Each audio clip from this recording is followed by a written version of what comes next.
Rise and shine, everybody. It's time to wake and bake with Craig Reed and Griff Martin. Let's put it together for Craig Reed, Lynyrd Skynyrd.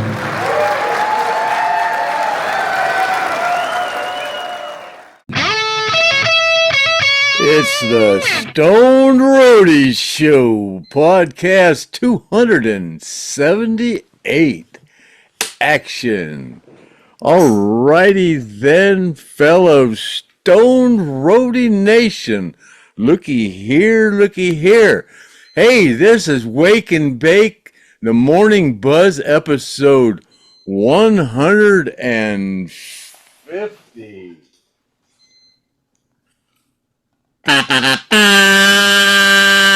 Charge! Hey, yeah, it's hard to believe this is episode 150 of the Wake and Bake Morning Buzz. Boy, we've been knocking these out here since we started them this sometime this spring, I guess it was. But yeah, hey, it's Hump Day, January the 29th, 2024. And my name is Craig Reed, a.k.a. the Stone Roadie. And this is my co-host and the co-pilot, the rocket scientist, Griff Martin. So what the heck are we going to talk about on this fine Wednesday Hump Day there, Griff? Well, what we're not going to talk about is people's cats dying. Well, sorry if your cat died, but we don't discuss cats dying on the podcast or dogs.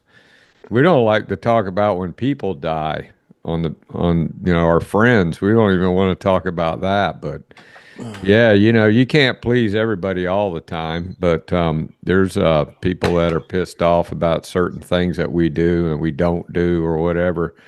And then now you can hear this. If your feelings get hurt real easy, you better not watch the show.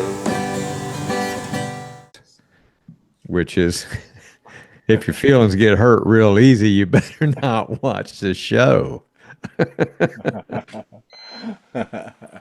And we also, Craig, he actually lost his buzz because he was all happy and in a good mood, and he was all high, and I go, Craig, what the hell's that beeping noise?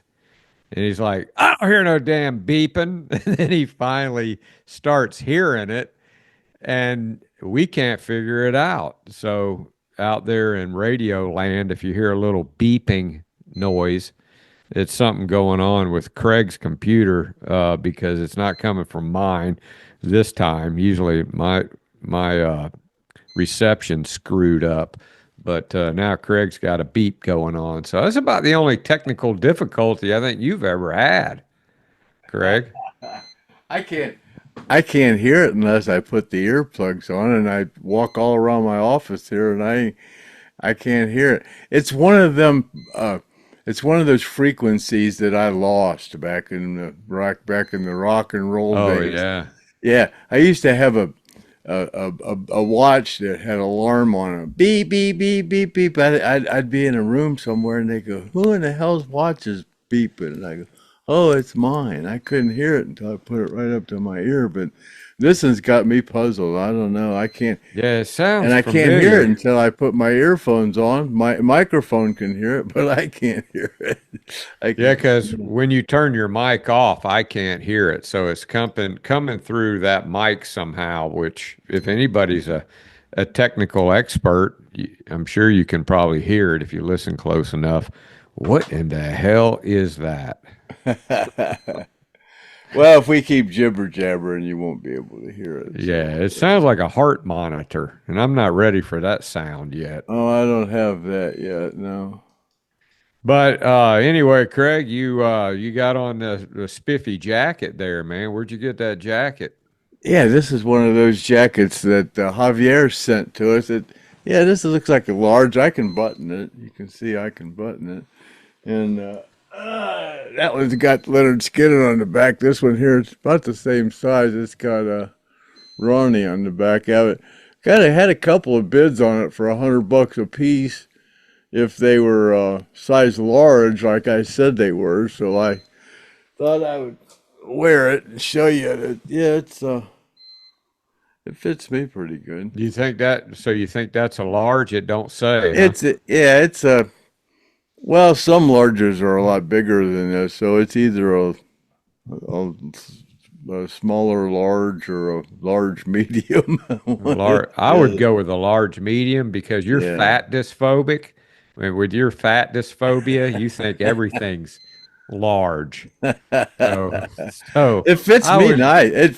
Fits me real good. yeah, I would go ahead and call it probably a large end of a medium, just to be safe. Yeah. 'Cause you don't want somebody to buy it that Yeah. that gets it home and then they go, "Oh man, Craig, man, you said this is a large and it's Well, not." I wear a 40, and I'm a 165 pounds. I wear a 40. I have 40, so you can go from there.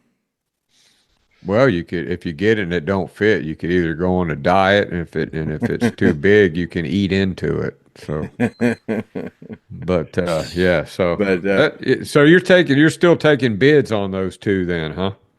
yeah, we just started. Yeah, just a couple of people, because I didn't really know what size they were, and they said, yeah, if they're what size you said they were, I'd bid $100 on 'em. So a couple of people. So, but yeah, I got me some gifts today.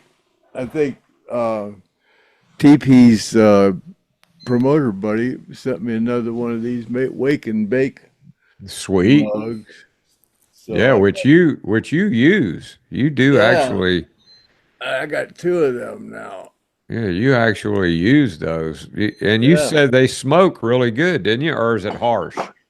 Well, I tried to break this one in today. It's still not broken. Yeah, and then Patricia Lynn, she sent me this mug, and she said to expect another one, so I got that.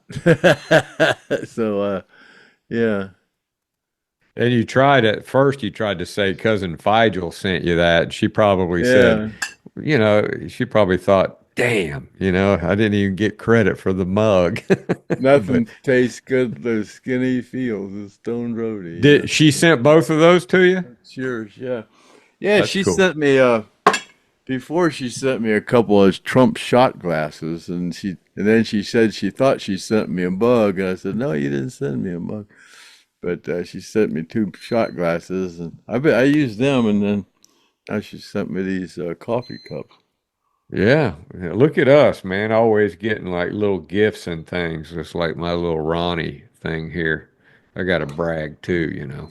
And then TP sent me some more coffee to put in it. And I got Is it at that the same time the Jack Daniels coffee? Yeah, more of that Jack Daniels coffee. Yeah. She got Does me it- two of these, and two of these Jim Beam ones. Yeah, the vanilla. Yeah. And Does it have like a whiskey taste to it or something? nah, I think. And I already opened this one. That's what I'm consuming there tonight on the show. I'm doing the Jack Daniels coffee. Yeah. Yeah. If he thinks he can get a buzz on it, TP, he will try it. And then TP also sent me this T-shirt, and it says, Don't remember. if I don't remember, it didn't happen. That's perfect, man. Yeah, that's perfect. If I don't remember, it didn't happen. Yeah, so in other words, if he keeps forgetting to send those prizes out, it didn't happen. It didn't happen. Yeah, That's where she. this morning I got to feeling real bad about that this morning. I did. Just now this morning, it Yeah. just hit you. It took over a year. Well, because I think it's because Dave the Disciple. I've been I promised him I'd send him some stuff. I said I promise I'll send you that right away. And well, he didn't say it was because of that, but who well, knows? It might be. He knows I've been married 5 times. He don't want to hurt my feelings anymore by saying nobody likes me. I think it was the politics. I think it was the politics. I don't know. It can't be the politics. He can't like those damn Democrats. No, I don't think I think he just don't like talking about it, you know.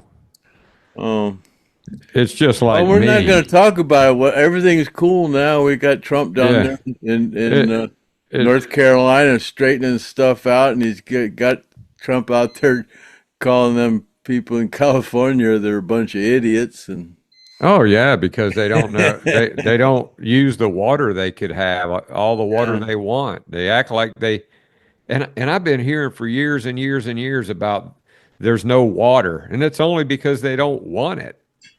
Yeah. They just, that's why this is the presidency of common sense. Oh, and TP also sent me this little miniature bottle. It's got she gets some pretty cool stuff, huh? And then just in time she sent me some more soap.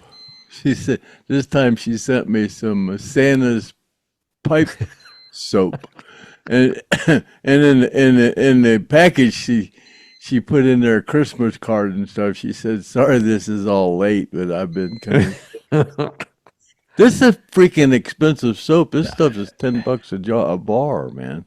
And I guarantee you'll use it too, because the first one she sent me this one, and I used it all up.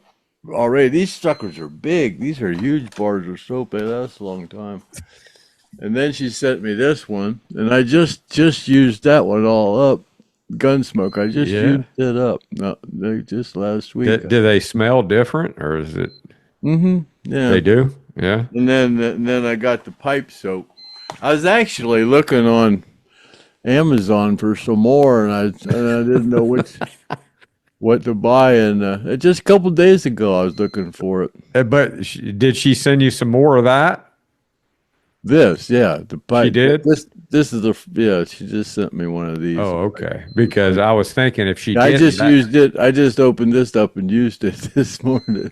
Yeah, I was thinking if she didn't send that to you, then that's your hint to get him some more, TP. No. She already sent me that. Yeah. And seems like she sent something else too, but I don't know. Well, that's quite a haul, I'd say already. Yeah, it's a big old box full of stuff, man. Yeah. Craig's always gotten gifts ever since he was a little boy. He had 9 sisters, and every day they brought him a gift. Yeah.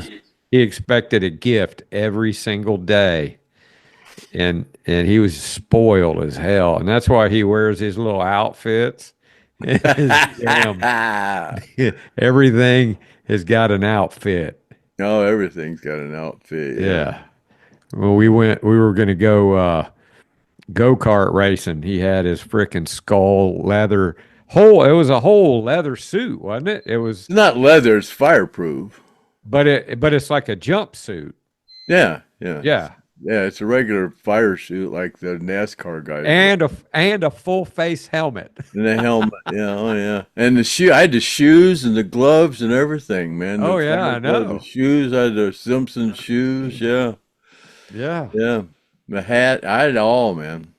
The whole at the go-kart race. The whole outfit. We're talking, and I ended up on the top of the podium too. Were you 69 at the time? You were like 69. You were still in your 60s.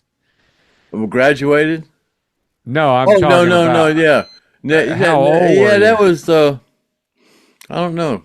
Probably that was few years ago. I was probably just touching 70. Because there's probably a little kid in there going, look, Daddy, it's a 69-year-old man dressed up like a race car driver.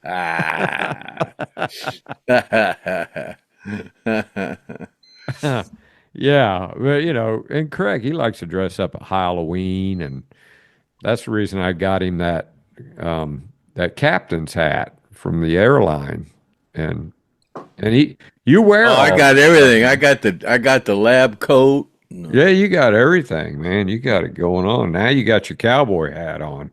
But This is a different one. I don't know. I don't wear this one out when I'm out fancy dancing or whatever. This is my hanging around the ranch hat, but it was sitting it out kind there. of looks like that one Ed King had. Ed King had a hat like that, I think. I actually had to put this one on the steamer and give it a little shape before I made an appearance on the show. Get it Yeah. a little rough. Well, you used to do all the hats. Yeah, both of those black ones that are like, I had to redo both those. That one was in bad shape, man. I must have done the Mexican hat dance on that son of a gun, man. It was in bad shape. But yeah, I used to do all the hats. Clayton taught me how to do the hats when Clayton was with a band. He did the hats, and then I watched him do them, and then I kind of learned how to do them from watching him doing them, and then. When Tom Fisher came on board with the tribute band, he kind of started doing the wardrobe, and I was still doing the hats. So they would always, get Craig in here to do my hat. So I taught Tom how to do the hats then. So he's still doing them probably. Oh yeah. Yeah, he's still with them. I imagine he's still probably doing the hats. But They're kind of easy to do. Who wears a hat now? Anybody? I don't know if anybody wears a hat now. I don't think they do. Yeah, they might have had to get rid of him because they don't have anybody wearing the hat. No, he's their road manager, so a tour manager. So yeah, he's always. But speaking of the jackets that you're auctioning off, when I went over to Gene's house, we talked about that tackle box, and then that file on that camera was so big, that Pocket 3 camera, if you set it too high, it's like takes forever to download the file. So the next time I use it, I'm gonna have to change it to a lower file. Because it took me all day. That's the reason I couldn't do the whole Gene Odom thing at one time. So part 2 of the Gene Odom thing, and he talks about a ring that he's got that he's going to be raffling off, and if somebody made him a decent offer on it, he might just take some cash. But he's talking about it in the video, and you get to see it, and he talks about where he got it and how it went through the plane crash, and then somehow we got into his eye too, about how he lost his eye. So stick around for the end of the podcast here, and you'll get part 2 of Gene and take a look at that ring. And then if somebody's interested in it, really, really interested in it, they can email me or email Craig at thestoneroadie@gmail.com, and then he'll get in touch with me, and I'll get in touch with Gene. But more to come on that anyway. So, but that's the rest of the Gene Odom video. Anything else you want to talk about, Craig? You want to mention any kind of donations or anything like that? No, we didn't really get any more donations. I don't think we mentioned that we're still taking donations for Randall. Randall was Randall Hall, right? Yeah, Randall Hall. He was a lifelong friend of the band, as most of you know, and was a guitar player for the original for Alan Collins' band, and then and then again with the beginning of the tribute tour. So yeah, he's had some operations, and due to the significance of his injury, he hasn't been able to play or make any real money here lately, like he's been doing all his life, making money playing guitar. So he's kind of ran into a lot of bills, and we're going to try to help him settle those. So we're taking up some contribution for him. We've already raised $400 for him, which is good. But yeah, we're still taking donations for him, and yeah, that's about all I got going on. Yeah. Yeah, so if you have a donation for Randall, the stoned roadie at gmail.com. And then, any of the other survivors, and once this Trump economy starts kicking in, maybe we can afford to, people are kind of going through this whole Biden thing, and I don't know, Craig, what happened, but we got monetized on our last podcast, and we were saying, like, Gene talked about the your boots, and I had them mixed up with a Mexican fence climber, and Gene called it a Puerto Rican fence climber, and and I didn't think that they were going to like that, but they, evidently they didn't care. So, yeah, I don't understand what, the things that we say or we do that gets us monetized or not monetized. I guess either it happens or it don't. It just takes one word, and it hits that algorithm, and it kicks them, Yeah. So if you don't see commercials on here, we did something they didn't like, which is quite often. Maybe it won't. Maybe it won't get as bad now that he's supposed to be lifting the First Amendment ban, where you can't. You got freedom of speech. You can't. Yeah. That'd be nice. You got freedom of speech again. Yeah. Well, we can go into our comments and questions, and then stick around for the video, and we'll see how fast we can run through these. Craig and I have already been on this. We've been trying to figure out what that beeping noise was for 45 minutes, but but here we go. Last week we were talking. Craig and either one of us could think of the song that Al Cooper didn't like, and Ronnie told him to get in the car and leave. That was Simple Man. Oh, yeah. Yeah, and a couple people mentioned that, Mickey Wilson, which I should have known that. It's just sometimes I draw a blank, and Craig does too.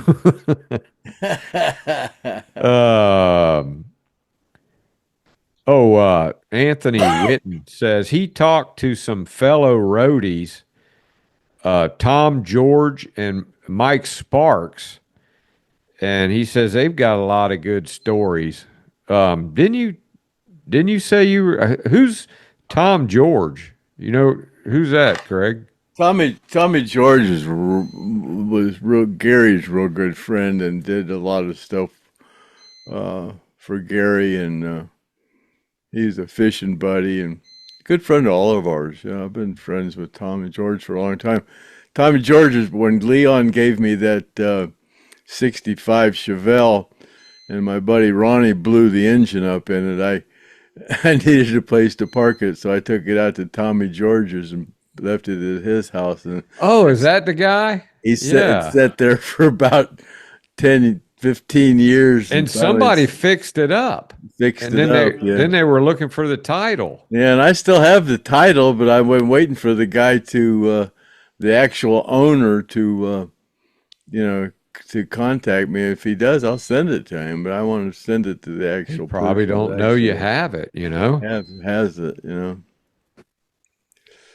Which, speaking of that, last podcast, Gene had mentioned that when he ran into Dale Krantz at the cemetery, that she said she still had the Bad Company bass boat. So yeah. Hopefully she does. Yeah. But then again, Gene said you're supposed to drink mercurochrome, and I don't know if I believe that. Yeah, I read some comments. People were saying that people used to put on that on their cuts. Yeah. Yeah, Gene said something about his. Well, I did see where somebody said you're not supposed to drink it, Gene. You're supposed to put it on. Yeah, I think it's something to do with radiation poisoning or something that you drink that, and I don't know what it is. Well, there's something about mercury that has something to Mercury, do yeah. with radiation poisoning. I think, yeah, for sure. Yeah. Libelous, but no, mercury's poison to. Well, I remember when I was in consumption. elementary school, there was this kid, and he busted open a thermometer that he found somewhere, and he brought that mercury to school, and he was rolling it around on the desk. We had in science. We had mercury. We're passing it around the room and rolling it around in our hands and everything. Yeah, we did. Yeah, we used to mess with it all the time, and I used to spread put it on dimes and make them real shiny. I had some of it. Yeah, I'd put it on a dime. It'd get real shiny. Yeah. yeah, well, it's just, and now it's they say it's just.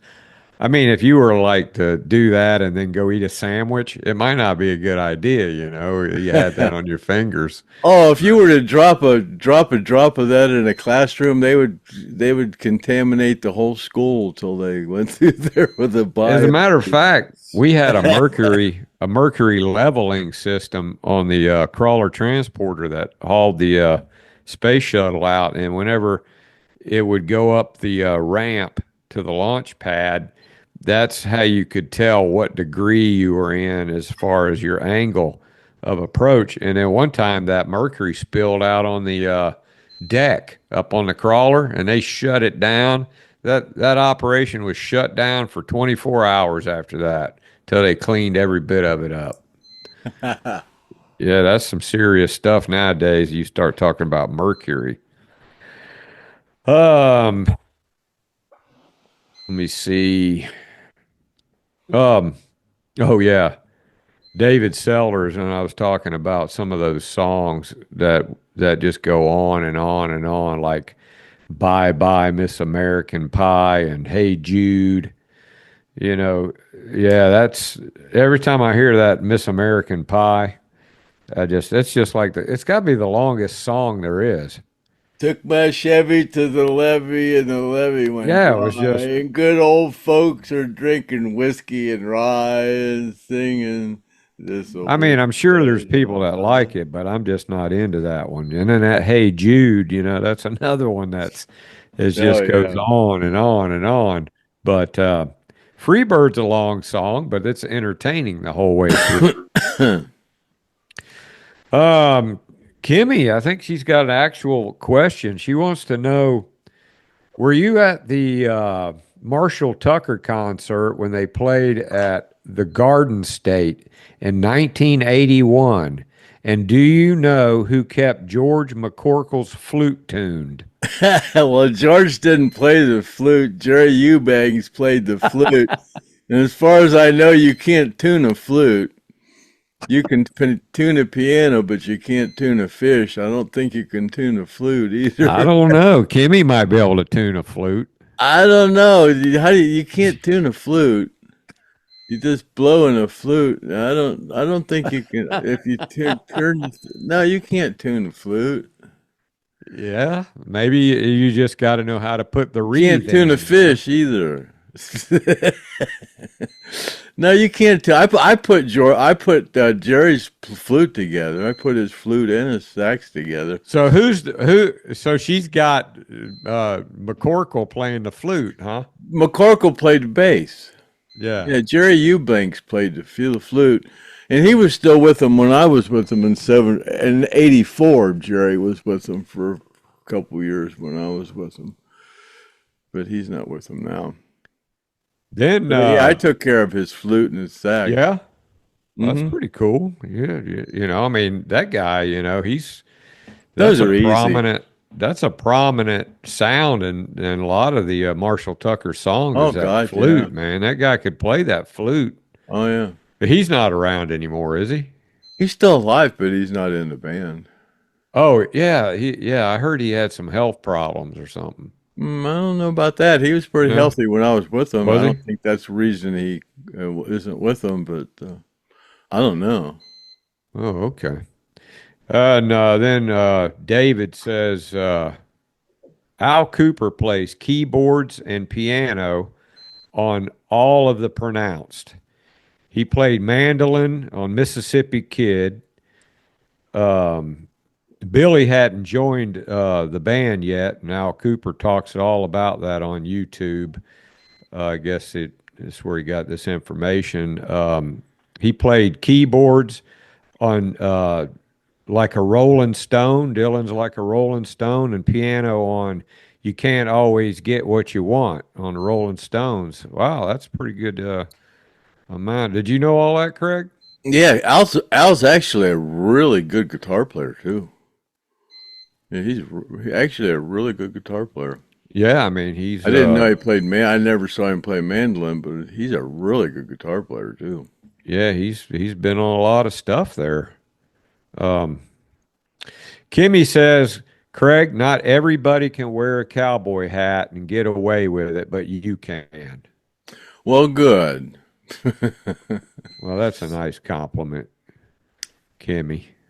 At least Kimmy don't hate us. Angela Leonard said the same thing. She likes the cowboy hat there, Craig.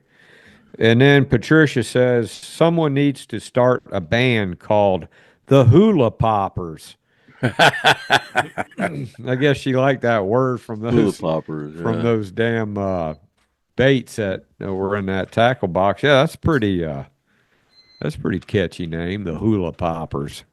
I don't know though, somebody might not want to go see that band because they don't know what kind of music that would be. How about the jitterbugs? Yeah, the jitterbugs.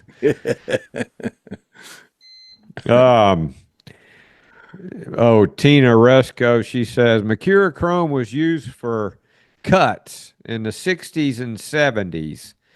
Yeah, that Gene, man, he was wanting to drink that, but I remember that stuff, and I think my dad used to use it on me, but that's some old school stuff. But I don't think I would use it now. I think you put that on your skin, it might be bad for you. Yeah, you don't put nothing on your skin that you wouldn't want to eat. Then old talking Tuesdays. about jitterbugs, though, that reminds me. I just saw a thing of oh God, who is that guy? Shit. Oh my God, I hate Chubby that. Checker. No,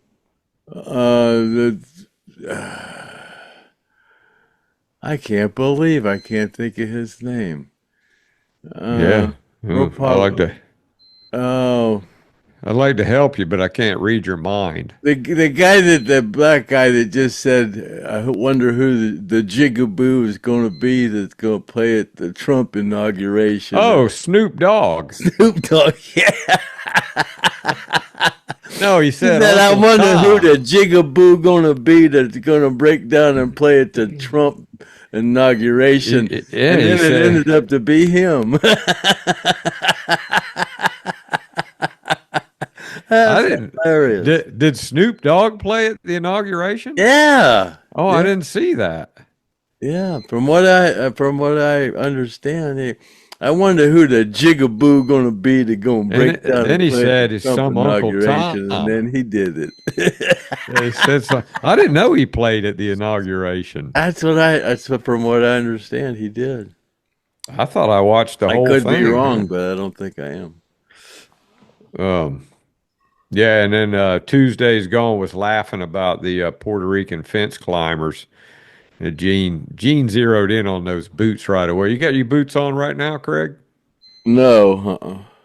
And the only reason you wore them is because people could see them by the tackle box. Yeah, probably. Yeah, you're right. Yeah. I said, "Oh shit, people gonna be seeing my feet." Yeah, that's good, man. That's good. Yeah. You dressed up for that. I like that. So would it be appropriate? Yeah, you don't want to have some old, you pair of socks on or something, No, I put some shoes on. I said, "Oh, those look funky." or just barefooted with a big old yellow nail on your big toe.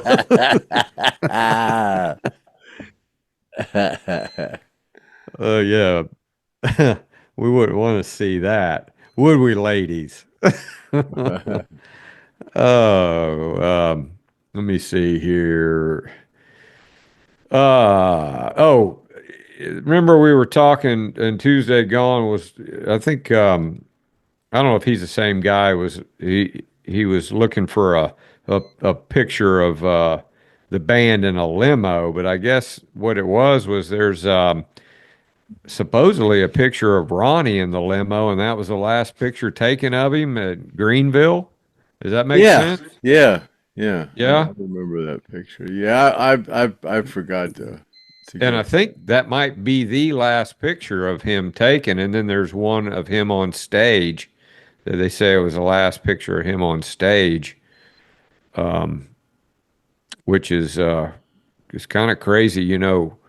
Paul Conley, he he found a key, one of those key, those things they put the motel key on. It's got the number on it, Craig.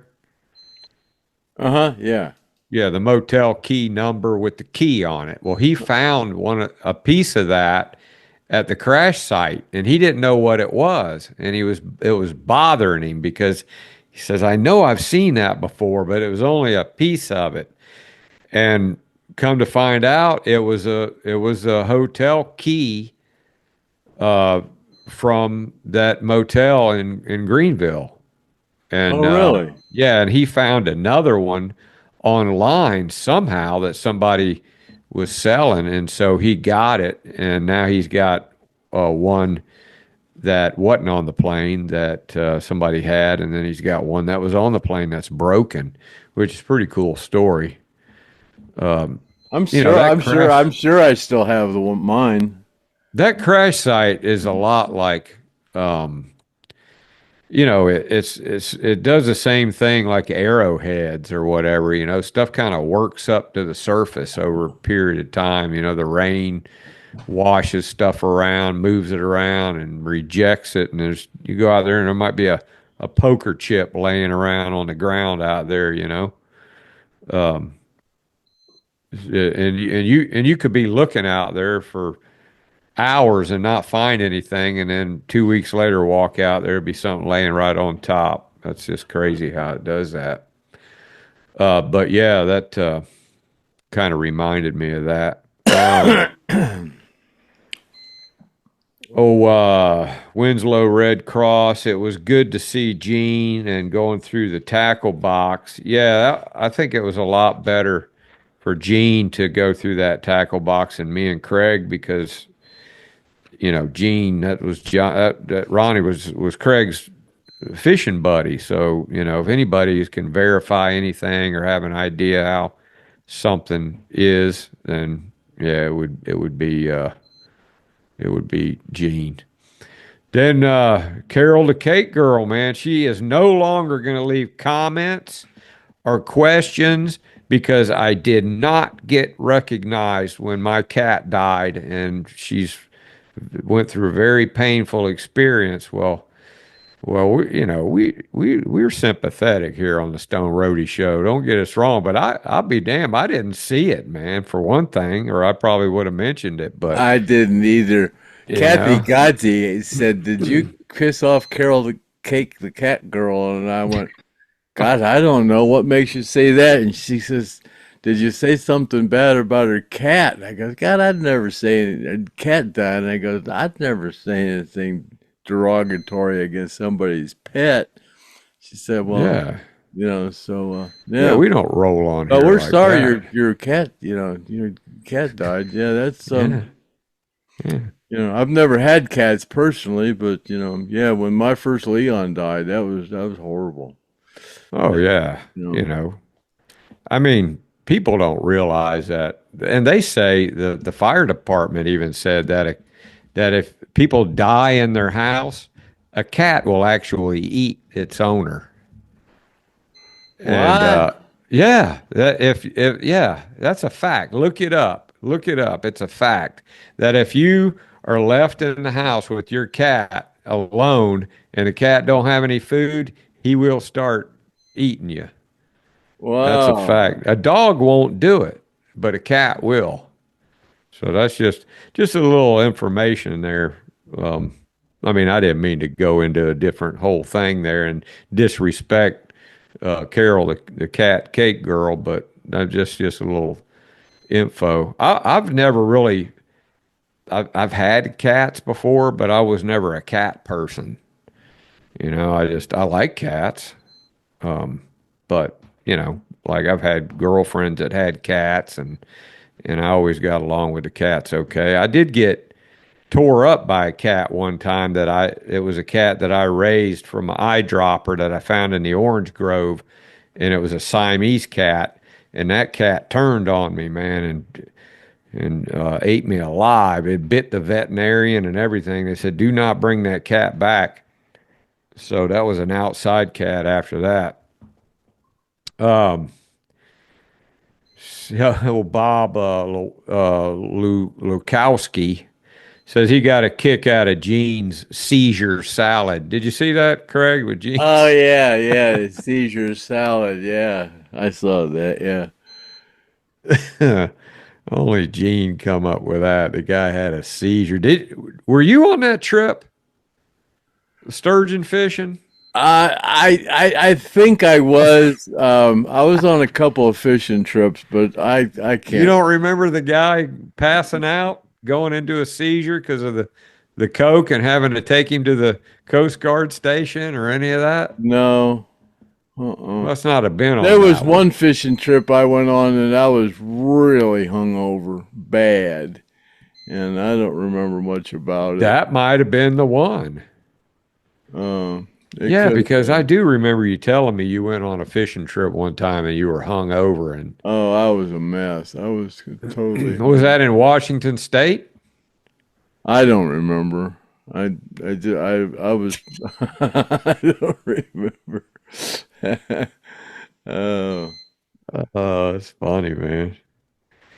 And then Brian Gibbons, he says, we were trying to figure something out on the last podcast. Ronnie said that something was broke on the piano and someone's always trying to break us. It was on the now released unedited recordings of One More from the Road, not the pronounced. So it's unedited recordings of One More from the Road where he talks about the piano being broke and everybody's always trying to break us. I never heard that before. So I don't thanks remember for that. it. Thanks for that update there, Brian. As somebody was talking about it in there, and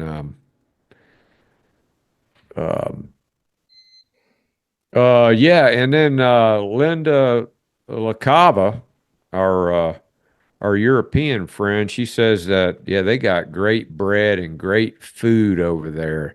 No chemicals in it. Yeah, I wish they didn't do that over here, man. I heard everybody was like really likes Chick-fil-A, and then they found out Chick-fil-A's got all these chemicals in the Chick-fil-A too, so it's not as great as everybody thought it was. Did you see this new painting somebody came up with? Yeah, I did see it. And they got Kathy in there twice. My green screen doesn't show, but the bottom. Yeah, I was wondering what the deal was on that, but yeah, they got Kathy on there twice, but yeah, my green screen won't show the whole thing, but yeah. It's a good image of Ronnie and Alan. Yeah, it is, and definitely. Ed and Art. Gary didn't really look. No, Gary doesn't really look like Gary a lot, but Ronnie and Alan look pretty close. Ed King looks pretty good. Bob Burns. Looks pretty close. Bob Burns doesn't really look accurate to me, and Artimus is a little off, and I can't, Billy looks good, but not in Is that a painting or is that some kind of looks computer? like a painting, yeah. I think that's computer image something. Yeah. Yeah, I just saw that yesterday. I hear that beeping now. Oh, it's been doing it all along. Then I think this is the second time Ronnie's asked this. He says he would like Gene and I to go over to the Van Zant Memorial Park and do a video. Well, problem with that is I got to go to Gene's house.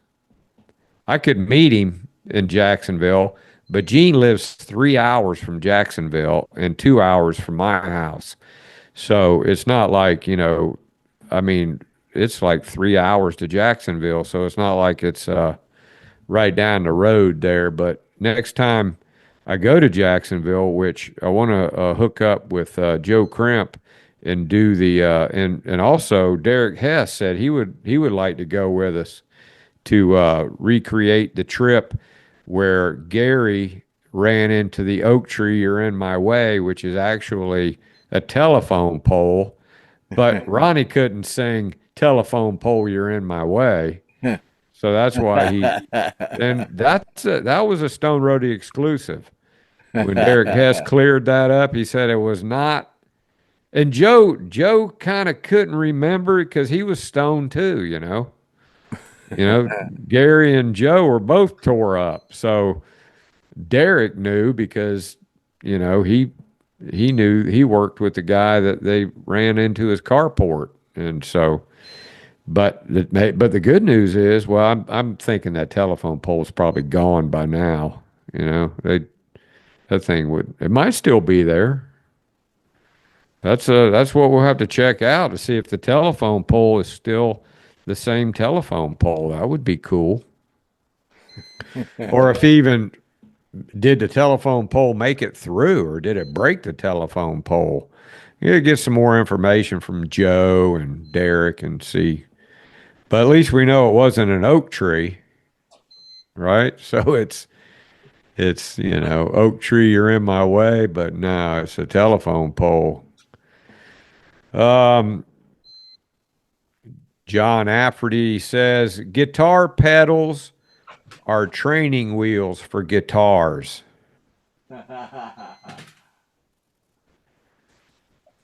And I believe that is going to be.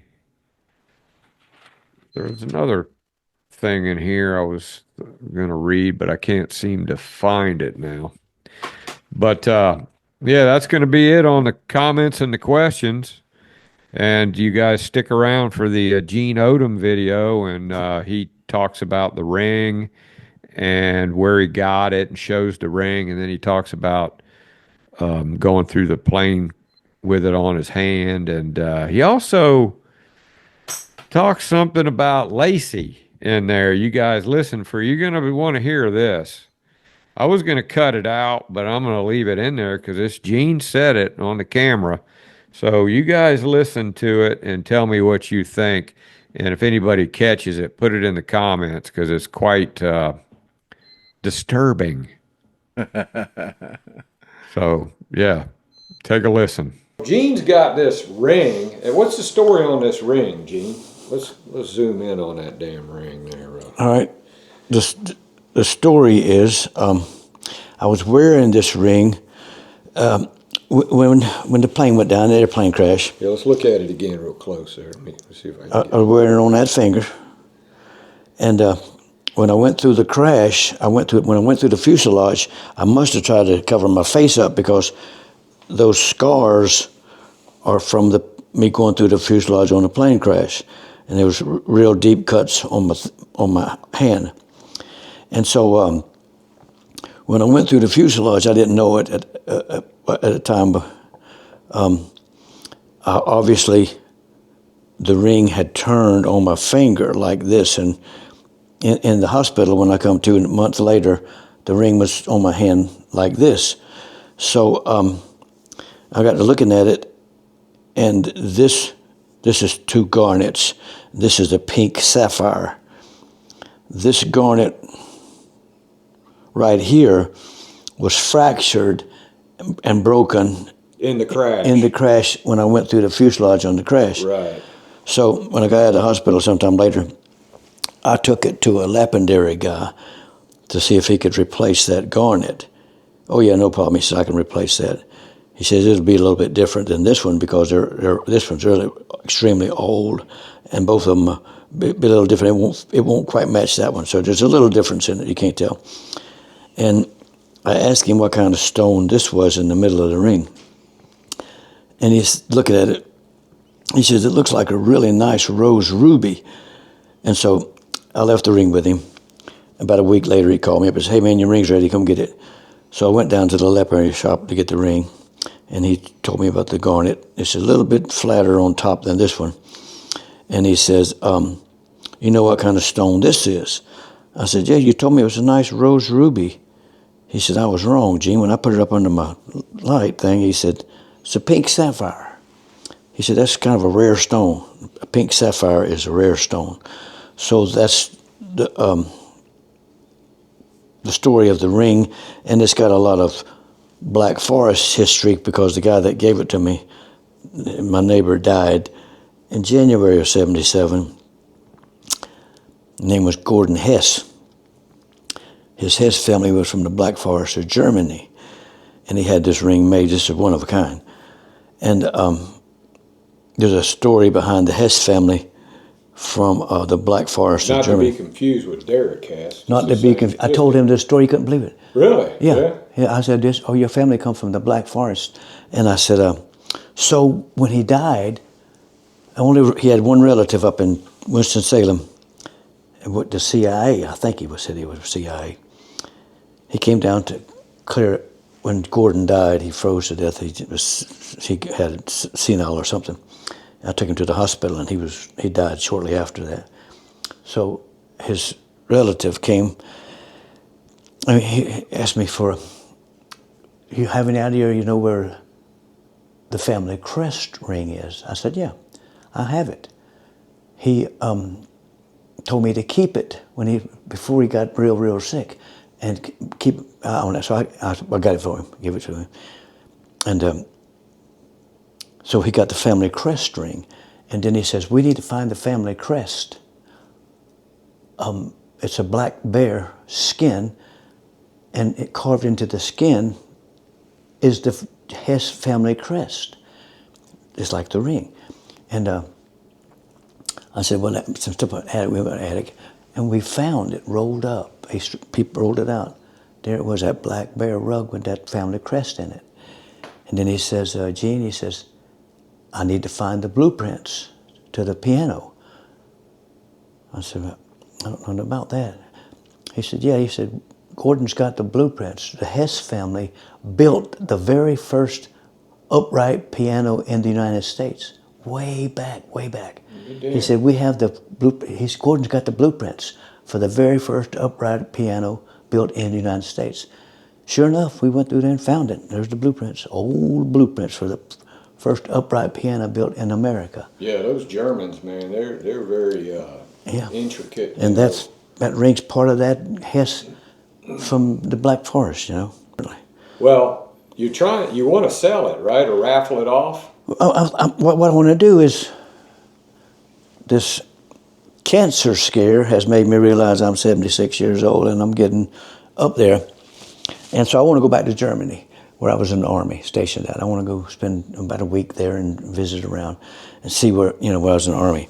So I'm thinking about raffling this ring off and making some money to go to Germany. You know, I already have the ticket's guaranteed because the monument paid us I think it was $1,000 or something, $1,000. Well, you need some spending money while you're there. Yeah, I have maybe some spending money, hotel money and stuff, you know. Right. So I'm thinking about raffling this ring off, and it's very valuable. I don't know. Yeah. I don't know History. I mean, with the history is number one, and then me wearing it on that finger going through the airplane crash. I was the only person thrown out of the airplane, and I was up under the wing there for a couple of hours, you know, and nobody knew I was under there. And so the reason they didn't take it off because your finger got swollen. Yeah. and they thought it was a wedding ring. If they'd have known it was a valuable ring, they'd have cut your damn finger off or something. Probably so, yeah, you know. And people lost the rings. I had one on this finger. It was a rebel flag ring. It disappeared, you know. Yeah, so they thought it was a wedding ring because it was turned up. The jewels when I went through the way around, and then because they. When I went through the fuselage, it turned around in the hospital. 30 days after I started getting some sense back, I noticed I don't wear a wedding band, and my ring was upside down, you know. So more to come on what you're going to decide to do with that, you know, if you decide to raffle it, and we'll figure it out and offer some raffle tickets. And you said you were thinking about going with Anna Ethington on her site, maybe get some of those folks that are on her site that could buy some raffle tickets. But so we're going to have to figure out how we're going to do it, but you know, if you decide to do it, I'm gonna get with Anna and we'll figure something out, you know, because she's got so many people on her site, you know, and she don't fat shame on her page. Oh my God, no, man, I don't want to.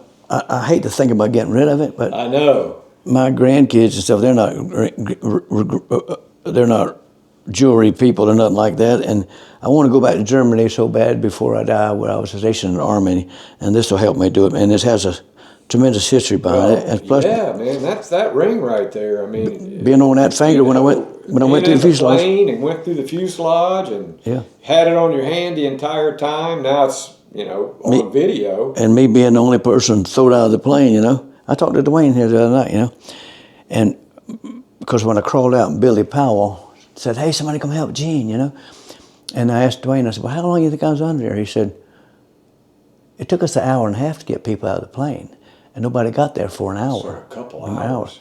Over 2 hours. Damn. That I was up under that wing, you know. You just remember that you were freaking jacked up. You had your eye was burned and your whole body was burned. And, well, I don't know nothing about it, you know. And then And how about that story you told me that you know, nobody could figure out how you got burned.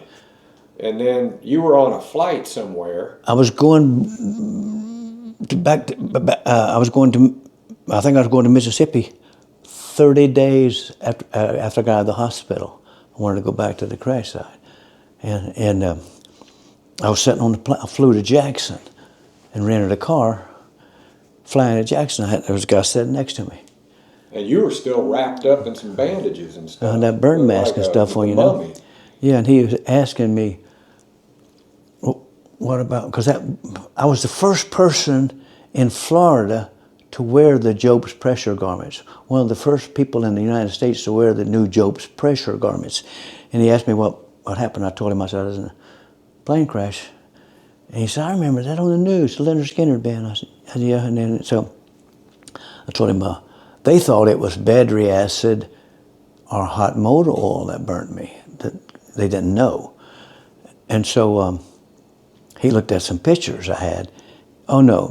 I said, that's phosphorus. And me being in the military, I knew immediately the deep, dark, the phosphorus burnt down to the bone. And he told me about those old planes, they would use a flare to de-ice the engines. Yeah. He says, and when you were stowed up under that wing and it crashed, he said, one of those flares ignited or partially ignited, and that phosphorus just dripped out on you. That's why it made circles. And I guess I was laying on my back, and it got in this eye, melted the eye and the lids, and burnt these holes in me, and then inside my face. He said, that's why, however which way you was mangled up under the plane, that's why you would burn in different places, you know. And they put that flare in some kind of storage area up around the engine cowling, probably somewhere. He said up under the wing, up under the engine cowling, up under the wing, there's a compartment that they can open up. And he said, obviously that thing busted open and that flare ignited. He says, it should have caused a fire, but there was no fuel and there was no fumes for that to ignite. So all it did was just drip on Gene Odom. Drip on Gene Odom. I said, well, that's why I was the only person on the plane that got burnt. You know, because I was Gene Odom luck. Gene Odom luck. You got thrown out of the plane underneath the only thing that could burn anybody on the entire plane, and you were laying under it and dripping on it. You didn't even know it. Man, yeah, and it melted the front of the eye, and it melted both eyelids. If you look real close, you'll see the eyelids kind of warped. And this eyelid, I had to keep pulling the eyelashes out because it's burnt, and your eyelashes are like this. My eyelashes grow like this because the skin has been scarred and burnt. So I had to pull the eyelashes out to keep them from sticking to the plastic eye. You know, and they tried a couple of cornea grafts because workman's comp paid the bill. And so they thought they could save it. They thought they could save it, but each cornea graft failed, and they determined that they say it's not going to take because of the chemical burns, the kind of chemical reaction that would cause into your eye. And so we're not going to try it anymore. And then when they stopped that, it developed acute glaucoma and just blowed up. Oh man, and you were in so much pain. Oh you my told God, her, pull man. that son of a bitch out of I here. told it at I was married to my second wife then. I had a brass bit. I was in so much pain, I was trying to pull my head off in them bars, and she was on the phone calling the doctor. Get him to the hospital.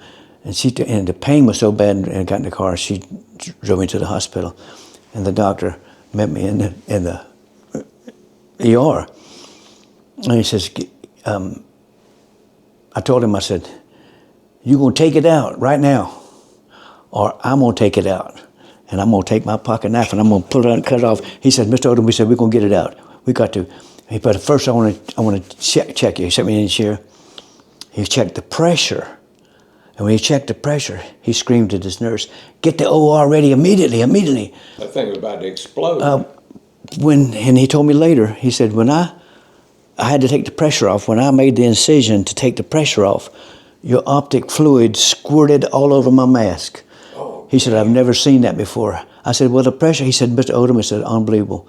I said, well, if you hadn't took it out, buddy, I was going to take it out and just that somebody. Well, you were, wanting to keep your eye, but in the same time, you were in so much damn pain. Oh, my God, it was and horrible. You were like probably thinking, to hell with it. Man, if you know anybody that's ever come down with acute glaucoma, they know what pain is, That's why Craig smokes pot every day, because he got glaucoma. He said he went to the doctor, and the doctor said, yeah, you got glaucoma. He goes, that can't be possible. And she said, why? He said, because I smoke marijuana all day. All day and a half of the night. He got bloodstream in his THC. They found some blood in his THC stream, yeah, that's what I heard, yeah. And then there was that story, too, I remember you told me about, from when you were in the plane crash, it actually broke your neck, right? Broke my neck, my back, and you went to the doctor, and you kept going down there, and the doctor kept him-hawing around and said, Mr. Odom, you were in the plane crash, and that's just the way it is, man. And you were saying, no, something's wrong. And then he was gone, and you went back down there to tell him, look, man, you need to fix me here. And it was a different doctor in there, right? Well, I went down there because the pain was horrible. And the girl said he's went to LSU for a sorority fraternity ball game. He won't be back until Monday. This was Friday afternoon. And I said, hi, I said, my neck's on fire. I said, I'm in a lot of pain, and she says, I'll tell you what. So she went in the back, got my x-rays. And she says, take these down to Dr. Pole down the street. He was in St. Nicholas Shopping Center. So I went down to his office, told this girl behind the desk, I said, hey, they sent me down here to y'all. I said, doctor, is it gone to LSU? And she says, all right, Mr. Odom. She said, she took the x-rays. She says, he'll look at the x-rays. I went out and sat in the lobby. A minute or two, she came out, she said, Mr. Odom, you need to come back. He said, we need to do new x-rays. These old x-rays aren't going to show him anything. And the doctor said, yeah, these old x-rays, they're too old. I need to see some new x-rays. We're going to take some new x-rays. So he did the new x-rays and said, go out and sit in the lobby. I'll be out there in a minute and talk with you when he reads the x-rays. I'm sitting out in the lobby. And he didn't send no girls out there. He come through the door. And he says, stand up, come out in the parking lot, I want to talk to you. I was sitting here this way. Yeah, he wanted you out of the office. Yeah, he says, I said, I can hear you fine, Doc. He said, no, stand up, son, and come out in the parking lot, I want to talk to you. I said, man, I can sit right here and hear you fine. He screamed, get up, get out of my office, get on city property right now. I said, bring your ass outside, doctor. I want to talk to you. I come outside him. I said, what's your problem? He said, he had my x-rays rolled up, the new and the old. He said, son, you don't have no C5, and I don't want you on my property. I don't know how you're still alive. You were about ready to become Christopher Reeves before he was Christopher Reeves. I said, wait. He said, son, he said, you don't have no C5.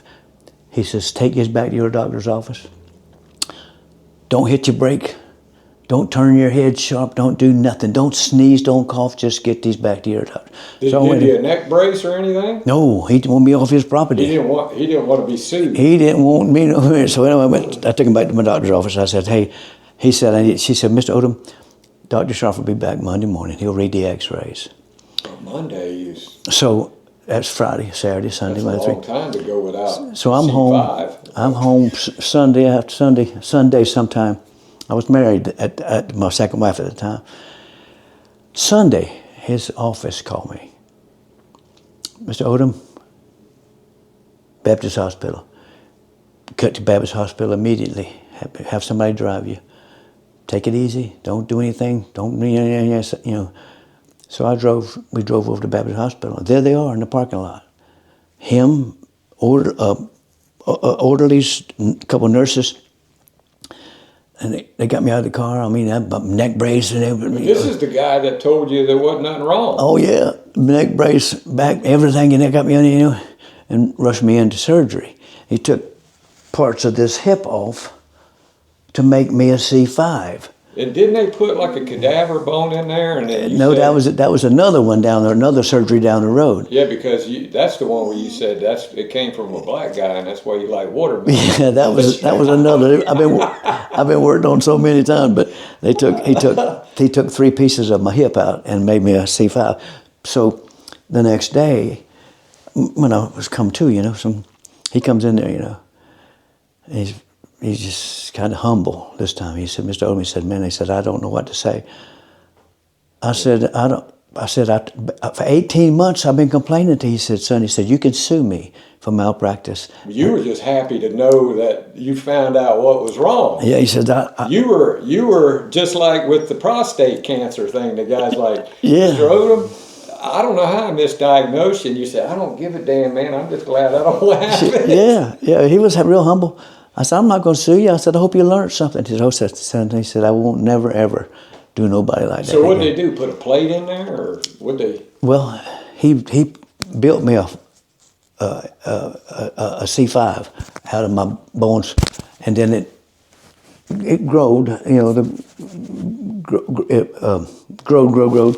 But what happened was in the plane crash, when I hit on my head, when I was thrown to the fuselage, it shattered 5, but caused compression fracture in all of my vertebrae. And he asked me, he said, so it jammed your head down into your... He asked me how tall I was. I told him. He says, son, he said, you used to be that tall. He said, you're probably 3/4 of an inch, a half inch to 3/4 inch shorter than you were before the plane crash. Sure enough, I was a little over ½ inch shorter because of the compression fractures. And so over the years, they had to go back in there, everything degenerated away. So everything in my neck's fused together, and they've had a company called Orion fixation in there. It's a thing that would rotate. And years later, they took that out and fused some stuff together. And so the latest thing is 1 and 2 is degenerated away. It's called Atlas and Nexus. He says, I can't touch it. We can't go in your neck. If we go in there, we're going to paralyze you from the neck down. He said, you're going to be paralyzed one day, Mr. Odom, but just live your life. There's nothing we can do. Everything in there is fused together. 3, 4, 5, 6, 7. There's still a few plates in there, at least 2 that I know of. but everything's been fused, and my whole back's the same way, been fused. I've had so many back surgeries. Is it hurt all the time, Jim? That's why I'm moving right now. Yeah. What, your neck? Does your neck hurt? Or Neck and my back, you know. My back is just completely shot, just like my neck is, you know. And so the VA, I'm a disabled veteran also, so I went to the VA. The latest thing is they said, on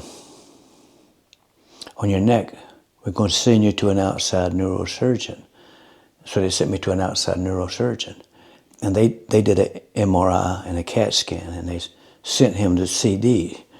And when I saw him, you know, he said, yeah, Mr. Odom, I got your CD. He said, I can't touch you, son. He said, I cannot lay a hand on you. He said, arthritis in your back is so bad, you've had so many injuries and so many surgeries, there's nothing I can do. And he says, your upper neck, nothing can be done. So just keep doing what you're doing. That's why I move around, and, you know. Oh, yeah. If his back is on fire right now, you know, I'm moving, I can stand still, but the pain gets real bad. So it's just part of growing old, and then airplane crash. We were just at the Jawbreaker Cafe down there, and there was a 99-year-old guy came walking by, and he was kind of going real slow and bent over, and Gene goes, damn, I didn't know.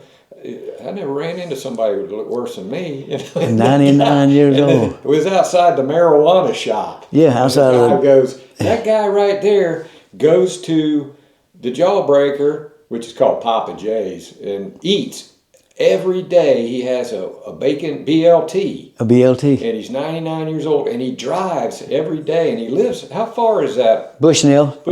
15 miles. Yeah, and so he drives there every day, and every he says, day. When people see him pull in the parking lot, they get out of the way because he's one of these guys. He don't look where he turns. Yeah, he's 99. You know? But that gives you hope, you know. Certainly. The guy eats a BLT every day, and he's 99. He said he was at Hiroshima. He had something to do with Hiroshima. Yeah, he was there after World War II. They said after the atomic bombs went off, he seen people with their skin just stripped off of their bodies. You know, from the nuclear bombs. And then the fellow that owns the restaurant there, he says, yeah, he goes, if you were to take that guy's license away, it'd probably kill him. Sure, probably so. Yeah. You know, I'm sure that Bushnell is not in Citrus County. That's probably Marion County. But him driving? Keep him alert. They must do a test every now and then to see if he can do it, you know. Makes you want to jump in the car and go to Oklahoma, don't it, Gene? Yeah. I had to stop every 15 minutes. But you can't go up there when it's freezing cold because all that metal will freeze up inside of it. I can't. I'm a Florida cracker. Yeah. I can't stand the cold. I know it. I have to say it's about 90 degrees in this house, ain't it, Gene? I turned it down. I turned it down for you. It's at least 75. But on that ring, we're going to figure out what Gene, if he even decides to, let me get another, zoom in on it here. If he even decides to get rid of it, I'd like to see Gene figure out how to keep it, man, because I know he loves that ring. What'd she say that was, 10 carats? No, how many carats that was? I forget what she said, but she was trying to steal it. Pawnbroker, you know how they are. Yeah. Yeah, we went in there and we knew right off the bat because she goes, I don't know what I'll give you for. I said, he ain't going to sell it to you. He just wants you to appraise it. Give me she said, we don't do appraisals. So I know she don't. She don't have enough brains to do appraisals. Yeah. But that's probably at least 5 or 6. And it's a pink sapphire in the middle? It's a pink sapphire. She did know right off the bat, though, about the garnet on the side was different. She did spot that. That's this one. That's the one that was replaced, that was broke in the plane crash. And see them scars? Yeah. That's where I went through the fuselage. I guess I tried to protect my face, and when I hit on my head up under the wing, you know.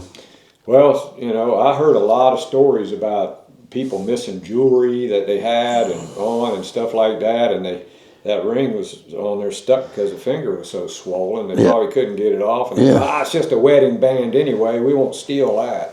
Yeah. And I ain't gonna mention his name, but I found out from his partner that went with him out there. Yeah. He's the one that got most of our stuff and took it. Yeah. People didn't steal stuff like we thought. from the hospital. It was somebody that was supposed to be friends with the people on the family. plane. Yeah, that stuff went missing. Oh yeah. Yeah, which is, there's a lot of things Gene knows that he just would like to keep to himself, but one of these days, who knows, he might go, you know what, I'm going to tell it all. I'm going to tell it all. Maybe one of these days, you know. But I do want to go back to Germany. You know. Yeah. This is, that was my basic training thing, but they gave this to you in basic training? Yeah, this is basic training.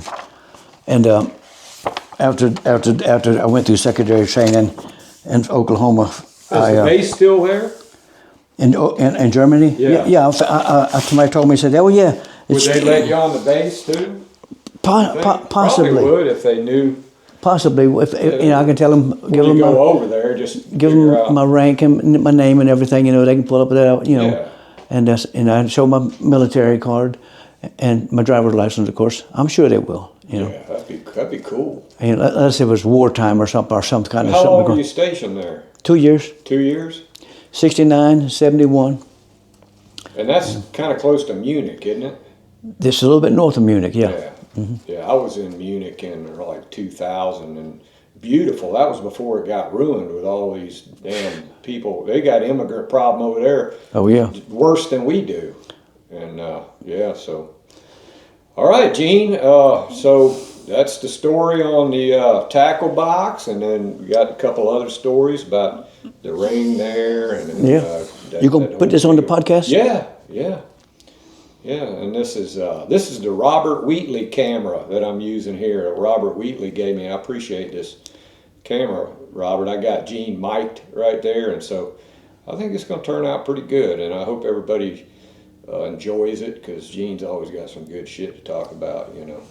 You can transfer that stuff to YouTube from that. No, I gotta edit it, and then I put it in some editing software, and then whenever we do the podcast, you know, Craig and I, we go through our little spiel on the podcast, and then I call this an On the Road with Griff Martin, and I put them all together, and then I send it back to Craig, and he loads it on YouTube. Oh, okay. So, and that's what we were doing, and we're looking at the YouTube of the tackle box, and that's why I told everybody, I said, I got to get Gene to look at this video so he can, and I'm glad you did, because you cleared it up, because Gary and Ronnie's box together. I'm 99% sure. I would say that makes sense. That was in bad company. And more of that stuff in that boat that tackle box would lean more toward Gary. It makes sense, because not necessarily that stuff is what all Ronnie would have, but two guys together, you know, one guy might like to fish with this, another guy might like to fish with that, so you got a whole bunch of different things. Something else just got stirred up about why that tackle box might have been on that plane. We had several days that we were going to be off in between them big shows. Oh yeah? Yeah. It's like we went between the day on the green, we went to Tulsa for Willie Nelson's picnic and did the picnic. Came back next day and did, I think, Day on the Green in San Francisco. I think there's something that's telling me that we had going to be some days off. Instead of coming home, we were going to put some fishing together. Yeah. I can't say for sure because I just jumbled all up. You know, like I said, I'm worse than that damn Joe Biden. But I'm pretty sure of that. That's probably why the tackle box was on the plane. Yeah. Who knows? Maybe somebody said to Ronnie before he flew, he goes, hey, when you're up here in my neck of the woods, there's a lake I can take you to. He might have said, yeah, I'll get the tackle box. It's very possible, because there's a couple photographs of him fishing on some lakes, and when him sitting, I think the one where he's sitting down with the short pants on, I think that's the property that he bought right before the plane crash in Tennessee. I think Tammy ended up with it, if I'm not mistaken. I can't remember. But it's very possible that we was going to do some fishing on that tour. And then one other thing, Gene, that book that you got there, let's take a look at that other book, that one that somebody gave to you. Gene's trying to remember if he's supposed to return it, if they're supposed to bring it back. But this is the same book Craig went through on the podcast that Gary signed. Yeah. And if Gene remembers who it was that let him use it or gave it to him or whatever, Gene said he'll auction this thing off too. It's got some, we've already gone through it. It's got some pictures. It's got some fantastic pictures in it. So it's signed by Gary, and if somebody wants it, Gene can sign it. We can get Craig to sign it, and you have yourself a really cool damn book, because these are limited editions. Yeah, I can't remember what the deal was when he gave it to me, Were you you think you were on a tour with somebody, and they I can't remember. They brought it and wanted you to see it, or? Well, I'll know tomorrow. I'm having lunch with that lady. I'll see if it's her. Yeah. If it's her, everything's cool. But if it's somebody else, well, more to come. Yeah, I've had it for months. And so this is all photos that were taken in Europe, right? All over the place. Oh, all over, not just Europe? Yeah. There's a lot of Europe in there. There's a lot of Europe in there. There's Winston's. Yeah. I think this is the same book Craig went through. I'll show it to him, but he did a good job going through every page. Yeah. Love it.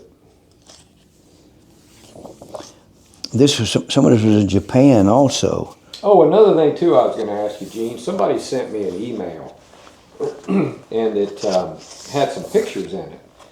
And this was a guy that knew Lacey, and he went over to his house, and Lacey had a shirt, one of Ronnie's shirts, in a frame, and he said that was the shirt Ronnie was wearing during the plane crash. And I said, that can't be. It was in a frame, and he said, well, he told Johnny, get that shirt out of here, because I don't want it in here.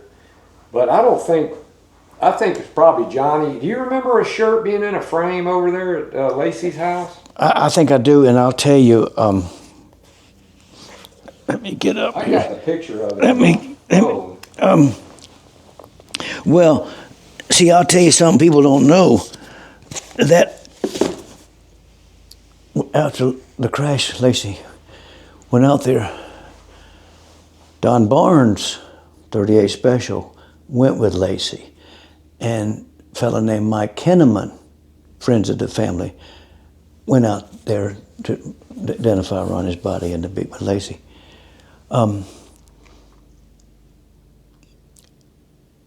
Lacey rented a van. People don't know this. And Mike Kinnaman drove the van back from Mississippi to Jacksonville with all of the stuff that Lacey collected. Bloody clothes from the morgue, from the hospitals, everything that, I'll just put it to you like this, everything we thought went missing, Lacey Van Zandt got it, brought it back to his house. No telling what all he had there at one time. And that shirt, he got that shirt back from the morgue, and all the other stuff from the hospitals that was part of Skynyrd. Stuff that was on the crash, yeah. And, all of the stuff that we thought went missing, Lacey had it. I wouldn't think, though, that they would want to frame the shirt that Ronnie died in. It might have been another shirt, It may have been another shirt. That maybe Johnny just, knew it was Ronnie's and he put it in the frame or whatever. But Could have been a different shirt, Yeah, but I got a picture of it. I'll have to see if I can dig that picture up. It's in my But Lacey got all that stuff, all the clothes and everything. All right, pretty cool stuff, Gene. Okay. So we'll run this on the podcast. Everybody get a kick out of it. We'll go through the comments, and everybody's that's going to see it and see what they have to say. It's always cool to get the comments back, and we'll get back with you. Thanks a lot, Gene. Thank you all. Appreciate it. If your feelings get hurt real easy, you better not watch a show. Happy trails.